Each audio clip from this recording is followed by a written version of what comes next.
Bem-vindo ao Unesp Notícias. Hoje, 24 de dezembro, vamos rever um jornal especial que exibimos em junho deste ano sobre intervenção militar. O Brasil já vivenciou uma ditadura entre os anos de 1964 e 1985 e, recentemente, o assunto ressurgiu aqui no país. Confira a partir de agora.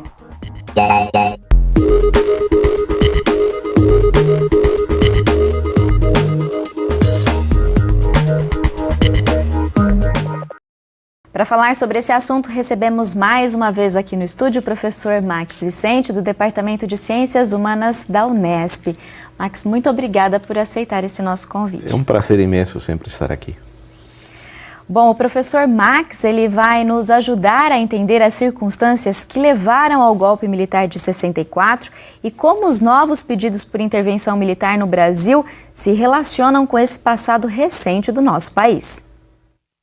Em 1964, os militares tiraram do poder o presidente eleito João Goulart. Destituído o suposto governo comunista, foi instaurada a ditadura. Com ela passou a vigorar uma nova Constituição. As eleições foram canceladas, o Congresso dissolvido e os partidos políticos extintos. A criação do Ato Institucional número 5, 4 anos depois, colocou o país num clima de repressão. Acabou com direitos fundamentais, proibiu protestos e permitiu a censura prévia de veículos de comunicação.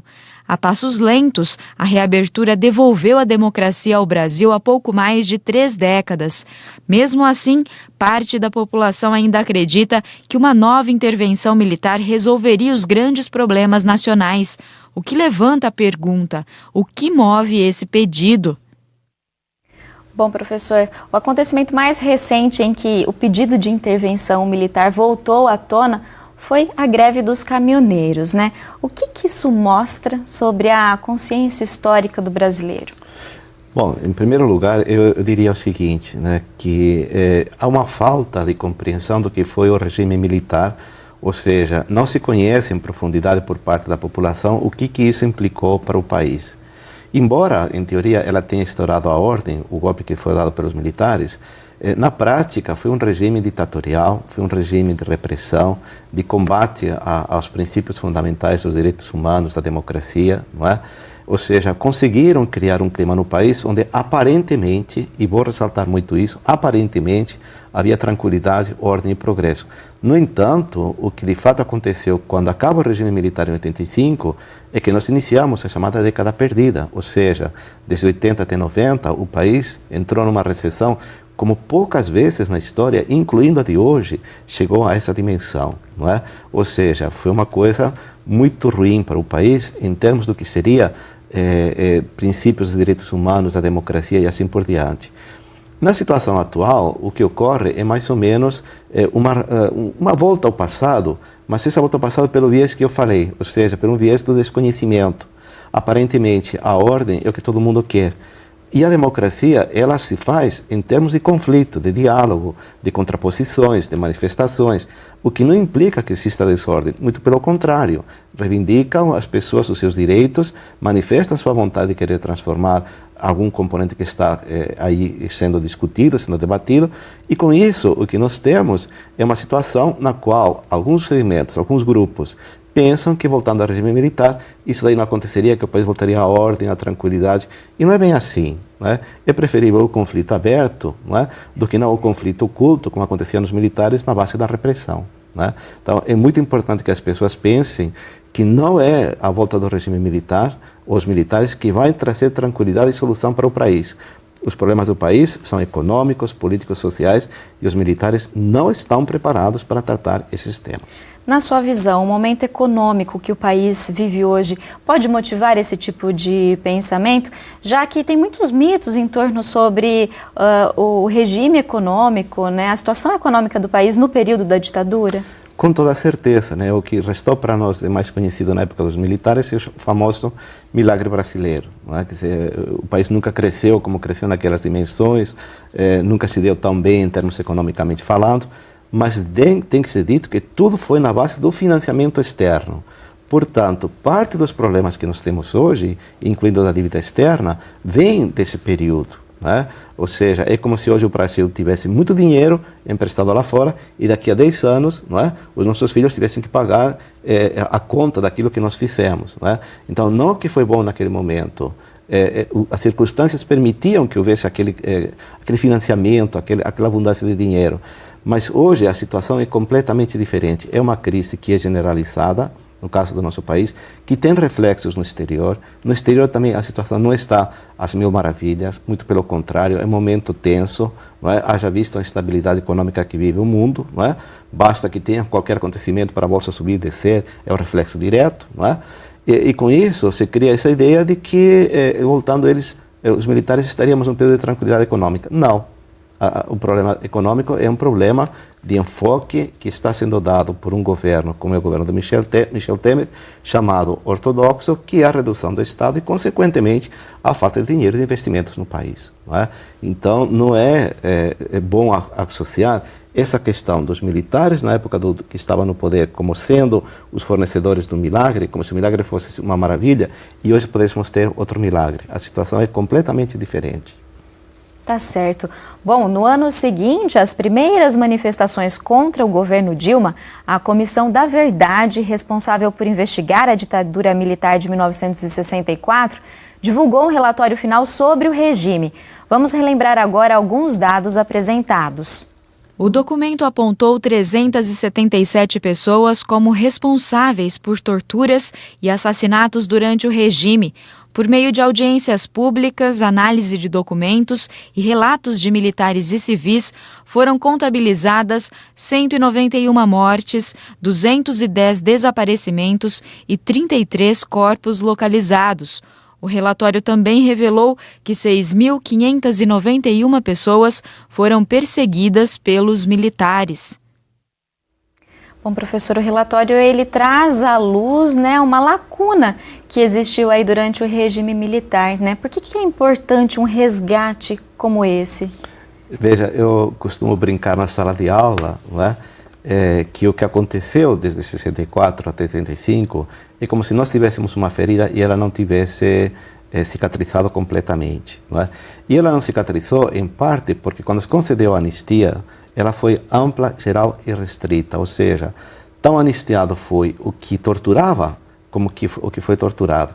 E isso criou uma ideia dentro do nosso país de que a nossa ditadura não foi tão repressiva como foi, por exemplo, a do Chile ou da Argentina. Quando não, as coisas não são assim. Na verdade, houve sim todo esse processo que é muito bem especificado pela Comissão da Verdade. Provavelmente ela não teve acesso a todos os seus documentos, ou seja, os números só comprovam o que eles conseguiram de forma concreta evidenciar, ou seja, isto aconteceu. Mas nós temos certeza absoluta de que muitos dos episódios que aconteceram não estão registrados dentro da Comissão da Verdade. Não é?